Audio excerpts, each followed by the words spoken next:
बिस्मिल्लाहिर्रहमानिर्रहीम। अस्सलाम वालेकुम स्टूडेंट्स। आज हम कंपाउंड के बारे में पढ़ेंगे और कंपाउंड जो है वो बेसिक डेफिनेशंस में है। तो compound is a substance made up of 2 और more elements combined chemically together in a fixed ratio by mass. के कंपाउंड जो है वो ऐसा सब्सटेंस है जो कि 2 या 2 से ज्यादा एलिमेंट जब केमिकली कंबाइन करते हैं फिक्स रेशो बाय मैस के हिसाब से फिक्स रेशो में जब कंबाइन होते हैं तो हमारे पास एक नया सब्सटेंस बनता है जिसको हम कहेंगे ये कंपाउंड है। तो और जो नया सब्सटेंस बनता है 2 या 2 से ज्यादा एलिमेंट के कॉम्बिनेशन से, तो उसकी प्रॉपर्टीज जो है वो बिल्कुल डिफरेंट होगी उन एलिमेंट से जिनसे मिलके बना है। फॉर एग्जाम्पल कार्बन डाइऑक्साइड की एग्जाम्पल लेते हैं। तो कार्बन डाइऑक्साइड जो है वो कार्बन और ऑक्सीजन के मिलने से बना है और इसकी अगर मैस की रेशो देखते हैं, कार्बन जो है वो है उसका मैस 12 है और ऑक्सीजन जो है उसका मैस होता है 16। तो 2 से उसको मल्टीप्लाई करेंगे तो 32 हो गया। अब कार्बन डाइऑक्साइड जो है उसकी अगर हम रेशो लिखते हैं कार्बन डाइऑक्साइड में, तो कार्बन जो है वो है 12 और ऑक्सीजन 2 एटम्स हैं तो 32। अब इसको हम अगर सिंप्लीफाई करते हैं तो 4 3 12, 4 8 32। तो कार्बन और ऑक्सीजन है 3:8 इसकी आती है कि 3 और 8 की रेशो से कंबाइन होंगे। हम कोई भी यूनिट इनके साथ यूज कर सकते हैं। फॉर एग्जांपल हम ग्राम की यूनिट यूज करते हैं तो 3 ग्राम अगर कार्बन है, 8 ग्राम ऑक्सीजन जब कंबाइन होगी तो कार्बन डाइऑक्साइड बनेगी। अगर हम इनकी रेशो जो है वो चेंज कर देते हैं तो हमारे पास कंपाउंड भी डिफरेंट बनेगा। सपोज के मैं यहाँ पे 32 की बजाय जो है वो 16 ले लेती हूँ। कार्बन जो है वो लिया है 12 और ऑक्सीजन जो है वो ले लिया है 16।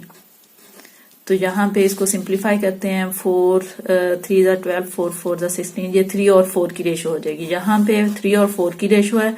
अगर हम 3 ग्राम कार्बन लेते हैं, 4 ग्राम ऑक्सीजन लेते हैं, तो इससे हमारे पास जो कंपाउंड बन रहा है वो है कार्बन मोनोऑक्साइड। ये कार्बन डाइऑक्साइड नहीं होगा। यहाँ पे जब हमने लिया था 3 ग्राम कार्बन और 8 ग्राम ऑक्सीजन ली थी तो हमारे पास जो कंपाउंड बना था वो कार्बन डाइऑक्साइड थी। तो अब हमने इनकी रेशो बाय मैस जो थी वो चेंज कर दी तो हमारे पास डिफरेंट कंपाउंड आया। दूसरे ये है कि जब ये एलिमेंट्स जो है वो केमिकली कंबाइन होके, ये वाला एक एलिमेंट हमारे पास ये था और एक ये है, इन दोनों के मिलने से हमारे पास ये एक कंपाउंड बना है। तो इस कंपाउंड की जो प्रॉपर्टीज हैं वो इन एलिमेंट से जिनसे ये मिलके बना है इनसे बिल्कुल डिफरेंट होगी।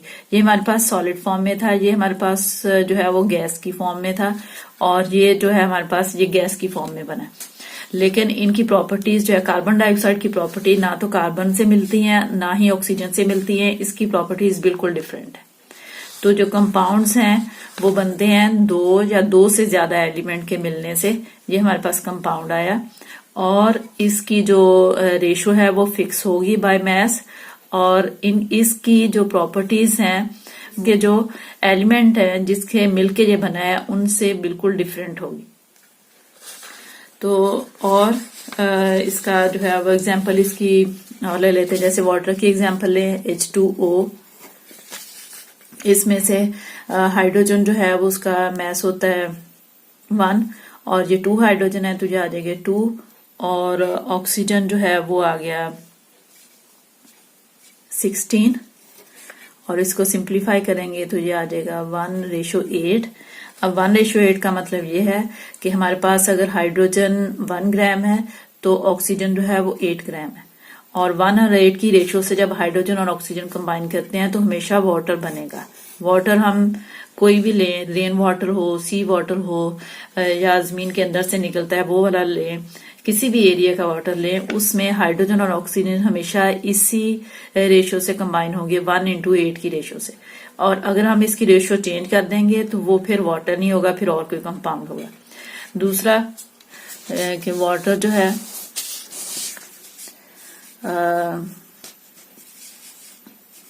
ये है हाइड्रोजन हमारे पास जो है वो गैस है, ऑक्सीजन भी हमारे पास गैस है और इसके मिलने से बना वाटर। वाटर जो है वो हमारे पास लिक्विड है। अब यहाँ पे केमिकल कॉम्बिनेशन से बना है, इनके हाइड्रोजन और ऑक्सीजन के दरमियान में केमिकल रिएक्शन हुआ फिर वाटर बना है। अब वाटर जो है उसमें हाइड्रोजन और ऑक्सीजन के जो मैस की जो रेशो है वो आ जाएगी 2 और यहाँ पे 16 1:8, ये हमेशा सेम रहेगी। फिर इसकी जो केमिकल प्रॉपर्टीज हैं वाटर की वो ऑक्सीजन से और हाइड्रोजन से बिल्कुल डिफरेंट होंगी। और उसके अलावा इसका एक और पॉइंट कि हम जो कंपाउंड हमारे पास ये बना है इसको सिंपल फिजिकल मेथड से हाइड्रोजन और ऑक्सीजन में कन्वर्ट नहीं कर सकते। जैसे ये कार्बन डाइऑक्साइड है तो कार्बन डाइऑक्साइड को हम सिंपल फिजिकल मेथड से या केमिकल मेथड से हम कार्बन और ऑक्सीजन में कन्वर्ट नहीं कर सकते, क्योंकि इनके दरमियान में बॉन्डिंग हो चुकी होती है और उसको ब्रेक करके दोबारा से इन एलिमेंट्स में लेके आना वो मुश्किल होता है। तो हमारे पास जो है वो अब कंपाउंड की डेफिनेशन अब क्लियर हो जाएगी इसमें कि कंपाउंड जो है वो एक ऐसा सब्सटेंस है जो 2 या 2 से ज्यादा एलिमेंट के मिलने से बनता है। इनकी रेशियो बाय मास जो है वो फिक्स होती है और फिर उसमें जो एलिमेंट्स बनते हैं वो अपनी आइडेंटिटी लूज करते हैं जब वो कंबाइन होते हैं और हमारे पास जो नया प्रोडक्ट आता है उसकी प्रॉपर्टीज जो है वो उन एलिमेंट से बिल्कुल डिफरेंट होती है जिनसे वो मिलके बना होता है। ये 3 पॉइंट जो है वो इसके आगे। फिर 4th पॉइंट उसका ये होगा कि सिंपल फिजिकल मेथड से हम उनको ब्रेक करके जिनसे वो मिलके बना है उन एलिमेंट्स में कन्वर्ट नहीं कर सकते। कंपाउंड्स जो है उनको हम क्लासिफाई कर सकते हैं, इसकी डिफरेंट टाइप्स हैं और वो टाइप्स डिपेंड करती हैं कि वो किस तरह से कंबाइन हुए। कि 2 या 2 से ज्यादा एलिमेंट जब केमिकली कंबाइन करते हैं तो उससे कंपाउंड बनता है, तो वो केमिकली जब कंबाइन करते हैं तो उनके दरमियान में बॉन्डिंग की टाइप कौन सी है, तो उस बेस पे हमने उनको डिवाइड किया। हमारे पास 2 टाइप्स हैं, ionic compounds and covalent compounds. Ionic compound वो होते हैं कि जब वो कंबाइन करते हैं उनके दरमियान में आयनिक बॉन्ड बनता है और कोवेलेंट में जब एलिमेंट्स कंबाइन करते हैं तो कोवेलेंट बॉन्ड बनता है। तो आयनिक कंपाउंड्स का हम पहले देख लेते हैं। Ionic compounds do not exist independent molecular form के, वो इंडिपेंडेंटली एग्जिस्ट नहीं करते। 3 डायमेंशनल क्रिस्टल लेटर्स बनाते हैं, मतलब क्रिस्टलाइन फॉर्म में होते हैं और हर आयन्स जो है वो ऑपोजिटली चार्ज आयन से सराउंडेड होता है। इसके लिए मैं पहले एक डायग्राम बना देती हूँ। जैसे सोडियम क्लोराइड है हमारे पास, टेबल सॉल्ट है जो हम खाते हैं, जो व्हाइट कलर का होता है और उसको अगर गौर से देखें तो इसके अंदर छोटी छोटी क्रिस्टल्स होती हैं और क्रिस्टल्स जो है एक उसका छोटे से छोटा पार्ट अगर लें तो उसको अगर हम ड्रॉ करते हैं तो वो तकरीबन इस तरह से क्यूबिकल स्ट्रक्चर उसका बनता है। ये इस तरह से ये हमारे पास क्यूब बन गया ऐसे। ये सोडियम क्लोराइड जो टेबल सॉल्ट हम खाते हैं ये उसकी क्रिस्टल शेप है। तो अब इसमें यहाँ पे सोडियम क्लोराइड का फॉर्मूला हमारे पास है NaCl। ये सोडियम और क्लोराइड से मिलके बना है। तो यहाँ पे अगर हम लेते हैं सोडियम तो इधर जो है ये क्लोराइड है, फिर ये क्लोराइड है तो यहाँ पे फिर आ जाएगा सोडियम और इधर आ जाएगा क्लोराइड। ये डिफरेंट आएंगे। ये सोडियम है तो यहाँ पे आ जाएगा क्लोराइड, यहाँ पे आ जाएगा सोडियम, यहाँ पे आ जाएगा क्लोराइड और इधर आ जाएगा सोडियम। अब सोडियम जो है उस पे है पॉजिटिव चार्ज, हर सोडियम पे पॉजिटिव चार्ज है और हर क्लोराइड पे जो है वो नेगेटिव चार्ज है। तो ये सोडियम क्लोराइड जो है वो आयनिक कंपाउंड है। अब ये बना है हमारे पास सोडियम पॉजिटिव और क्लोराइड नेगेटिव की अट्रैक्शन की वजह से। अब ये जो है ये वाला पार्ट है, फर्ज करो ये वाला पार्ट है। तो सोडियम पॉजिटिव और ये क्लोराइड नेगेटिव है, इसलिए ये पॉजिटिव और नेगेटिव चार्ज एक दूसरे को स्ट्रांगली अट्रैक्ट करते हैं। अब किसी एक आयन को ले लेते हैं, जैसे ये क्लोराइड है, इसको इधर से भी सोडियम ने अट्रैक्ट किया हुआ, इधर से भी किया हुआ, इधर से भी किया हुआ और इसकी साइड पे जो क्रिस्टल होगी उसके सोडियम ने भी इसको अट्रैक्ट किया हुआ, जो सामने होगी उसको भी और जो ऊपर क्रिस्टल आएगी उसके भी सोडियम ने इसको अट्रैक्ट करना है। तो हर एक आयन जो है वो ऑपोजिटली चार्ज आयन से अट्रैक्टेड होता है। यहाँ पे जैसे ये सोडियम है, इसको इस क्लोराइड ने और इसने इसके दरमियान में फोर्स ऑफ अट्रैक्शन है। सोडियम की इस क्लोराइड के साथ भी है, इस क्लोराइड के साथ भी है और इसके साथ भी है। इसी तरह से इसके साइड पे जो क्रिस्टल आएगी, इसकी बैक साइड पे और इसके नीचे जो आएगी उसके भी क्लोराइड के साथ अट्रैक्शन होगी। तो ये स्ट्रॉन्ग अट्रैक्शन से बनते हैं इसलिए इसको इसको कहते हैं क्रिस्टल लेटस है। लेटस का मतलब कि यहाँ पे पॉजिटिव और नेगेटिव आयंस के दरमियान में स्ट्रॉन्ग फोर्स ऑफ अट्रैक्शन है और इसकी वजह से ये क्रिस्टल स्ट्रक्चर बनाते हैं। तो इसमें बहुत सारे ये फॉर्मूला यूनिट्स है। हम फॉर्मूला यूनिट से इनको रिप्रेजेंट करेंगे। हम कहेंगे फॉर्मूला यूनिट जो है सोडियम क्लोराइड है, लेकिन ये क्रिस्टल की फॉर्म में है तो इसके अंदर बहुत सारे इस तरह से फॉर्मूला यूनिट्स हैं। ये वाले जो है ये है, इस तरह से बहुत सारे यूनिट से मिलकर ये बना है। तो इसका हम मॉलिक्यूलर फॉर्मूला नहीं लिख सकते, हम इसका यूनिट फॉर्मूला लिखेंगे। ये एक यूनिट है, ये एक यूनिट है।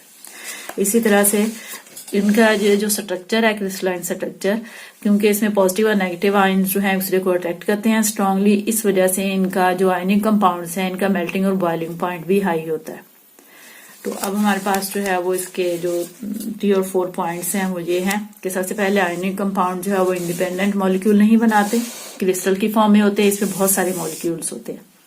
फिर ये क्रिस्टल की फॉर्म में एग्जिस्ट करते हैं। हर आयन की अपने अपोजिटरी चार्ज आयन के साथ अट्रैक्शन होती है और इस स्ट्रॉन्ग अट्रैक्शन की वजह से इनका मेल्टिंग और बॉइलिंग पॉइंट बहुत हाई होता है और इसको हम मॉलिक्यूलर फॉर्मूला से रिप्रेजेंट नहीं करते, हम इसका फॉर्मूला यूनिट लिखते हैं। एक ये यूनिट है और एक लिस्ट में बहुत सारे ऐसे यूनिट्स होते हैं, तो इसको हम फॉर्मूला यूनिट से रिप्रेजेंट करते हैं।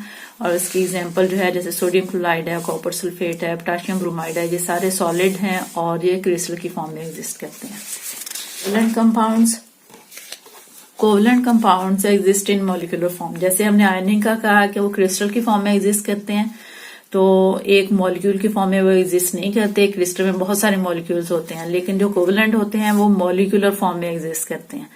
और molecule is a true representative of the covalent compounds, और वही एक मॉलिक्यूल जो है वो उस कोवेलेंट कंपाउंड को रिप्रेजेंट करता है। तो फॉर्मूला जो है उसको हम कहते हैं ये मॉलिक्यूलर फॉर्मूला, इसका यूनिट फॉर्मूला नहीं, इसका मॉलिक्यूलर फॉर्मूला होता है। फॉर एग्जांपल हम वाटर की एग्जांपल लेते हैं, तो वाटर जो है वो आयनिक कोवेलेंट कंपाउंड है, वाटर एक कोवेलेंट कंपाउंड है। इसका फॉर्मूला हम इस तरह से लिखेंगे। इस पे पार्शियल, हम फुल चार्ज इस पे नहीं लिखते, हम पार्शियल नेगेटिव और ये पार्शियल पॉजिटिव चार्ज इन पे होता है। और ये पूरे का पूरा जो है एक मॉलिक्यूल ये कोवेलेंट कंपाउंड को रिप्रेजेंट कर रहा है। अब दूसरा जो है वो इसका ये कि हम इसका मॉलिक्यूलर फॉर्मूला लिखते हैं। ये एक इसके साथ कोई और यूनिट नहीं है, ये टोटल जो है वो वाटर का फॉर्मूला ये है और ये कोवेलेंट कंपाउंड को पूरे को रिप्रेजेंट करता है। और इसके एग्जांपल जो है वो HCl है, H2SO4 है, CH4 है, ये सारे कोवेलेंट कंपाउंड्स हैं और इनके दरमियान में फोर्स ऑफ अट्रैक्शन जो है वो वीक होती है और इसलिए इनका मेल्टिंग और बॉइलिंग पॉइंट जो है वो लो होता है as compare to ionic compound. Next topic है mixture. When 2 or more elements or compounds mix up physically without any fixed ratio they form a mixture। Compound की डेफिनेशन को अगर इसके साथ कंपेयर करें तो ये समझना जो है वो इजी हो जाएगा। उसमें ये था कि when 2 or more elements combine chemically, यहाँ पे के एलिमेंट्स और कंपाउंड मिक्स अप फिजिकली, यहाँ पे फिजिकली था वहां पे केमिकली था, और उधर जो था वो फिक्स रेशो बाय मैस है, इसमें है विदाउट एनी फिक्स रेशो।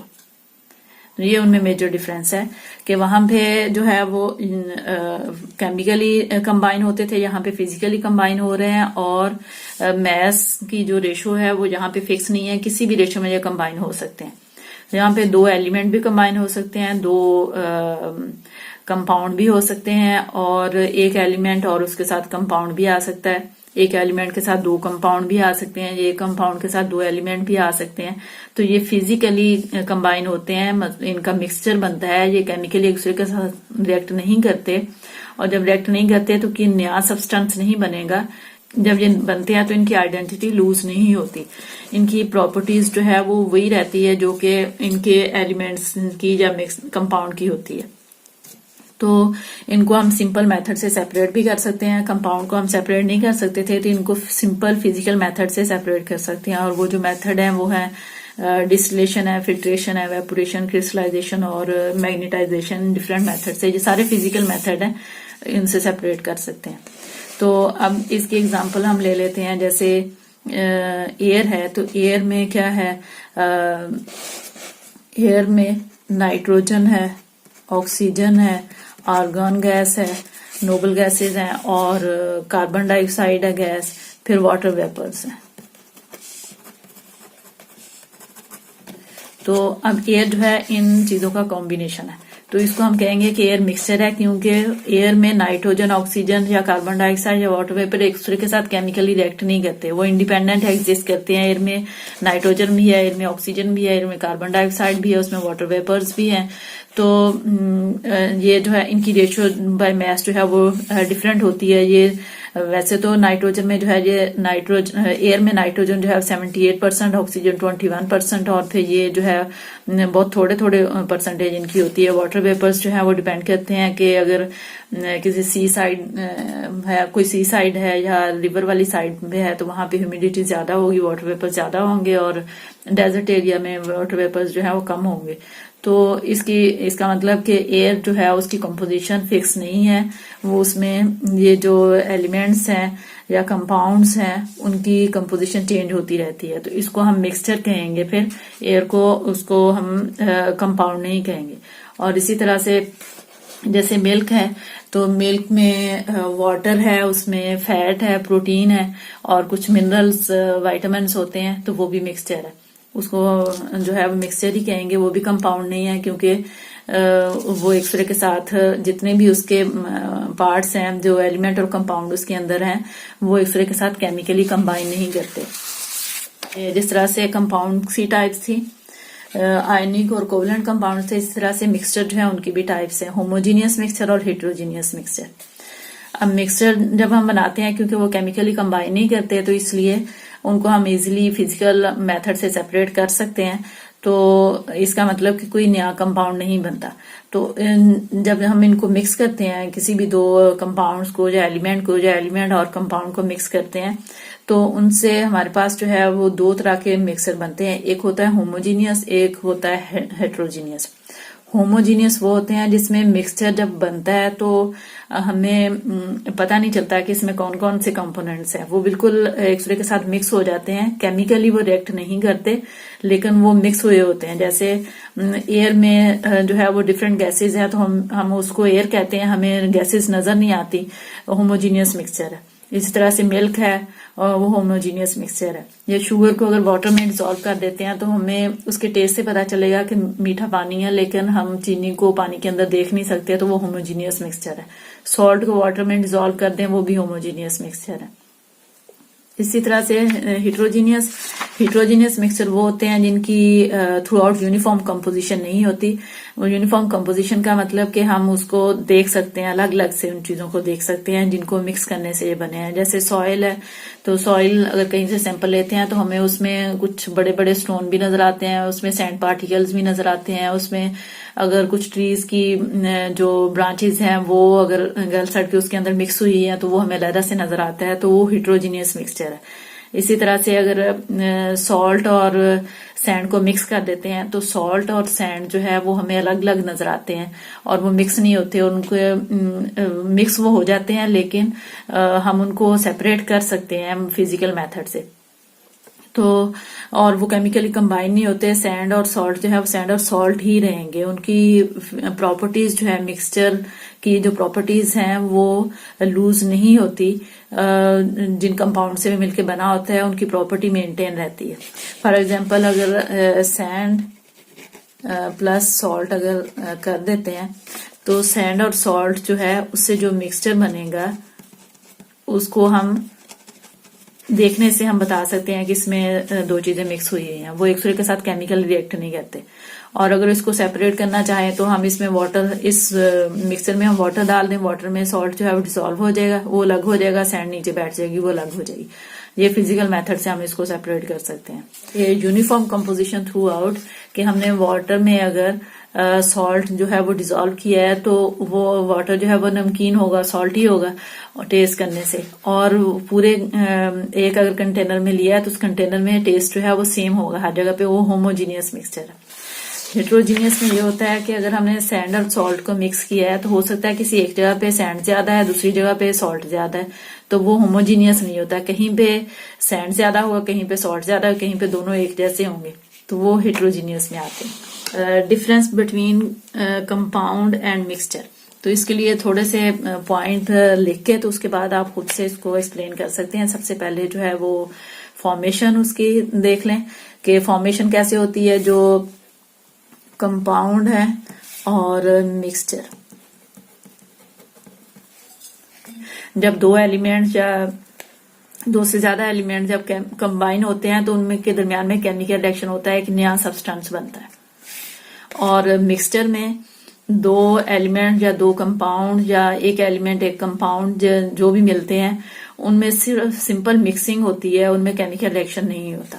ये उसकी फॉर्मेशन में आ गया। उसके बाद आइडेंटिटी, जब कंपाउंड में जब दो एलिमेंट मिलके कंपाउंड बनाते हैं या दो से ज्यादा एलिमेंट मिलके कंपाउंड बनाते हैं तो जो नया कंपाउंड बनता है उसकी प्रॉपर्टीज अपने जो स्टार्टिंग मटेरियल होता है उससे बिल्कुल डिफरेंट होती है। इसका मतलब कि जो कंपाउंड है वो अपनी आइडेंटिटी उसकी अपनी आइडेंटिटी होती है, जिनसे मिलके बना है उनकी अपनी होती है। तो फॉर एग्जांपल वाटर की एग्जांपल लें तो हाइड्रोजन और ऑक्सीजन के मिलने से वाटर बना है, तो वाटर की जो प्रॉपर्टीज हैं वो हाइड्रोजन और ऑक्सीजन से डिफरेंट होगी। इसका मतलब हाइड्रोजन और ऑक्सीजन ने अपनी प्रॉपर्टी लूज कर दी है और एक नई चीज बनी है। तो इसमें कंपाउंड में एक नया सब्सटेंस बनता है जो जिनसे मिलके बना होता है वो अपनी आइडेंटिटी लूज कर देते हैं। इसमें एग्जांपल आप हाइड्रोजन और ऑक्सीजन की दे दें कि हाइड्रोजन और ऑक्सीजन के मिलने से वाटर बना है और हाइड्रोजन वाटर की जो प्रॉपर्टीज हैं वो हाइड्रोजन और ऑक्सीजन से बिल्कुल डिफरेंट होती है। इसका मतलब कि जब ये कंबाइन हुए हाइड्रोजन और ऑक्सीजन ने अपनी आइडेंटिटी अपनी प्रॉपर्टी लूज कर दी है और एक नया सब्सटेंस बना है। यहाँ पे जब हम मिक्सचर में जाते हैं तो उसमें कोई नया सब्सटेंस नहीं बनता है। हम सॉल्ट और सैंड को अगर हम मिक्स करते हैं तो इनके दरमियान में कोई केमिकल रिएक्शन नहीं होता, कोई नया सब्सटेंस नहीं बनेगा। इसलिए सॉल्ट की अपनी आइडेंटिटी होगी, सैंड की अपनी होगी। जब हम फिजिकल मेथड से इनको इजीली सेपरेट भी कर सकते हैं और ये सॉल्ट जो है वो और सैंड एक दूसरे के साथ केमिकली रिएक्ट नहीं करते, कोई नया सब्सटेंस नहीं बनता है। ये मिक्सचर जो है उसमें हम कहेंगे कि सॉल्ट और सैंड का मिक्सचर है, दोनों हमें अलग अलग जो है वो नजर आते हैं। फिर है कंपोजिशन। जो कंपाउंड्स होते हैं उसमें फिक्स कंपोजिशन होती है। जैसे हम वाटर की एग्जांपल लें तो हाइड्रोजन जो है वो ये 2 और ऑक्सीजन 16, तो ये 1:8 की रेशियो से कंबाइन हुए हैं। और यहाँ पे अगर एग्जांपल लेते हैं तो इनकी फिक्स रेशियो नहीं होती। अगर हमने सॉल्ट और सैंड का मिक्सचर बनाया है तो सॉल्ट अगर 1 ग्राम लेते हैं तो इसको 10 ग्राम भी ले सकते हैं, या सैंड को हमने 1 ग्राम लिया इसको 10 ले सकते हैं। तो किसी भी रेशियो से इसको मिक्स कर सकते हैं। तो इनसे इनकी रेशियो जो है वो फिक्स नहीं होती। उसके बाद फिर सेपरेशन है। तो हम कंपाउंड्स को फिजिकल मेथड से सेपरेट नहीं कर सकते।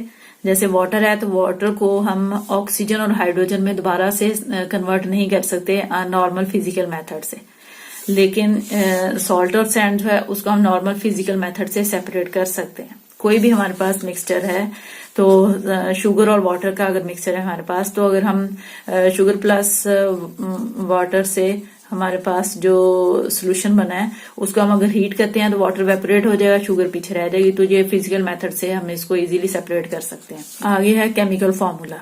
जो केमिकल कंपाउंड्स होते हैं उनका हम केमिकल फार्मूला लिखते हैं। जैसे वाटर है तो हम इसका H2O लिखा है, कार्बन डाइऑक्साइड है तो उसका फार्मूला हमने CO2 लिखा है।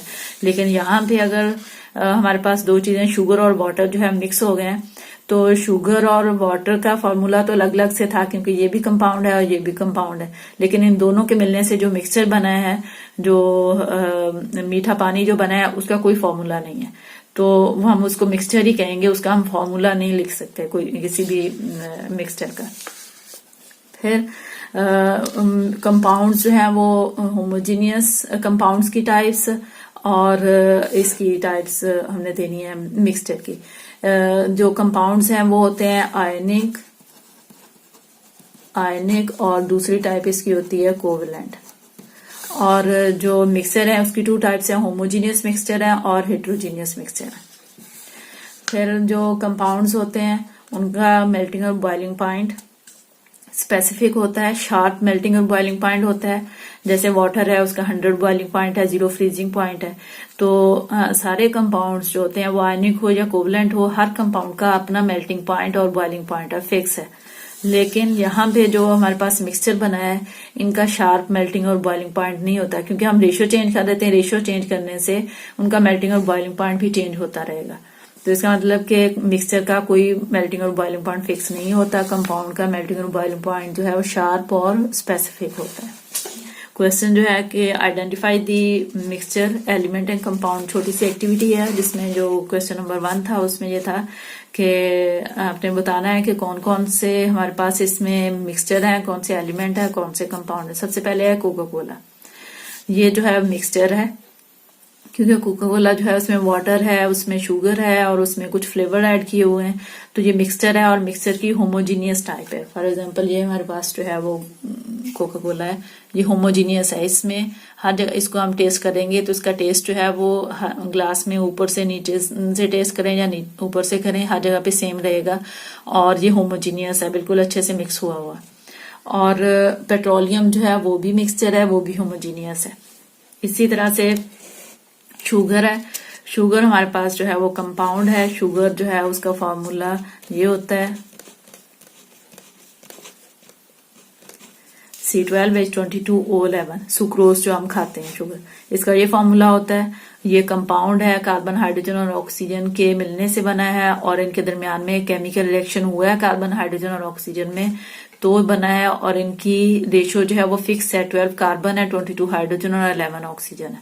तो ये फिक्स रेशो बाय मास से मिलके बने हैं और ये कंपाउंड है। इसी तरह से टेबल सॉल्ट है, सोडियम और क्लोराइड, ये सोडियम और क्लोराइड के मिलने से बना है, फिक्स रेशो है और इसलिए ये भी कंपाउंड है।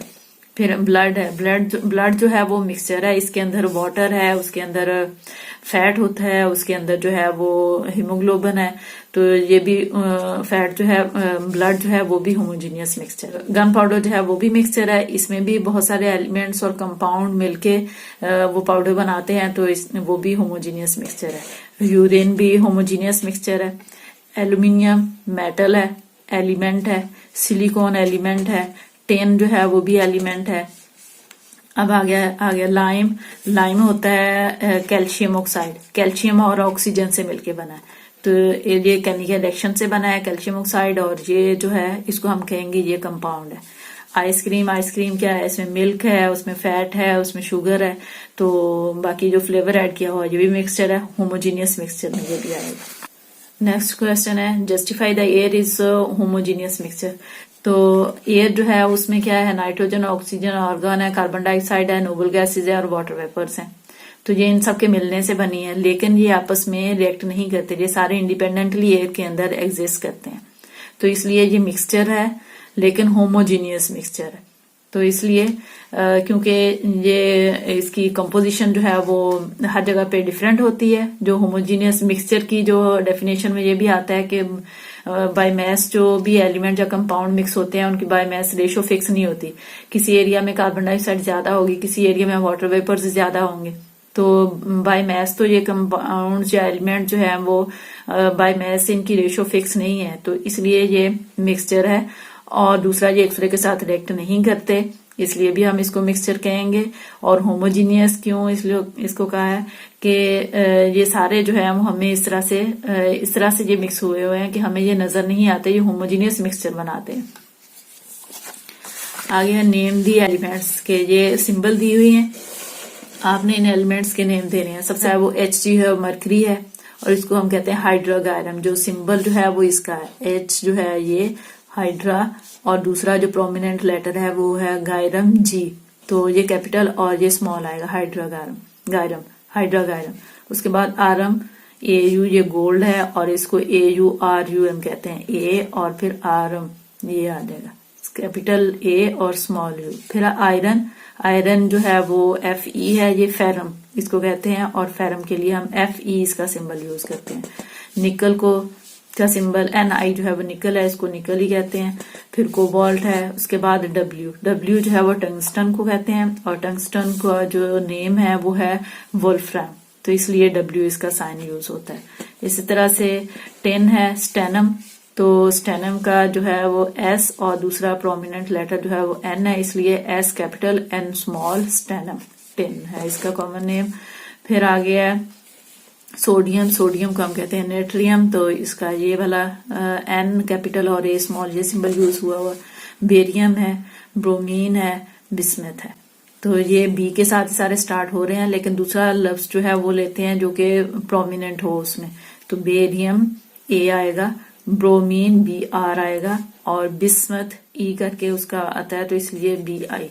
नेक्स्ट है इसी एक्टिविटी में question number 4, name the solid liquid और gas element that exist at the room temperature. कि आपने कुछ एलिमेंट्स के नेम देने हैं जो कि नेचर में एग्जिस्ट करते हैं, सॉलिड, लिक्विड और गैस। सॉलिड में तो आप बहुत सारे एग्जांपल दे सकते हैं, जैसे सोडियम मेटल है, एल्यूमिनियम है, आयरन है, गोल्ड है, ये सारे जो है वो कॉपर है, ये सारे सॉलिड है। इस तरह से लिक्विड में हमारे पास जो है वो 2 ही एलिमेंट है, और उसमें है मरकरी और ब्रोमीन। और गैस जो है उसमें आप नाइट्रोजन की एग्जांपल दे दें, ऑक्सीजन है, फिर क्लोरीन गैस है, फ्लोरीन है। अब क्वेश्चन नंबर 5 जो है उसमें हमने देखना है कि ये जो है हमारे पास कंपाउंड्स हैं, तो इनमें कौन कौन से एलिमेंट्स हैं। शुगर है, शुगर जो है उसका हम फॉर्मूला लेते हैं, जो कॉमन शुगर टेबल शुगर है उसको हम कहते हैं सुक्रोज, और इसका जो फॉर्मूला, इसमें जो है कार्बन है, हाइड्रोजन है और ऑक्सीजन है, H12, H22 और O11। कार्बन, हाइड्रोजन, ऑक्सीजन से बनी है सुक्रोज, और इसका फॉर्मूला ये है। उसके बाद है कॉमन सॉल्ट, उसका फॉर्मूला है NaCl, ये सोडियम और क्लोराइड से बना है। उसके बाद है लाइम वाटर, लाइम वाटर का फॉर्मूला होता है CaOH ट्वाइस, तो ये बना है कैल्शियम से, ऑक्सीजन से और हाइड्रोजन से, ये 3 एलिमेंट्स हैं इसमें। उसके बाद है चौक, चौक का फॉर्मूला होता है कैल्शियम कार्बोनेट, तो अब इसमें भी है कैल्शियम, कार्बन एंड ऑक्सीजन, ये 3 इन एलिमेंट से मिलकर बना है। तो इसके साथ ही ये वाला टॉपिक हुआ खत्म। अब मुझे इजाजत दें, अल्लाह हाफिज।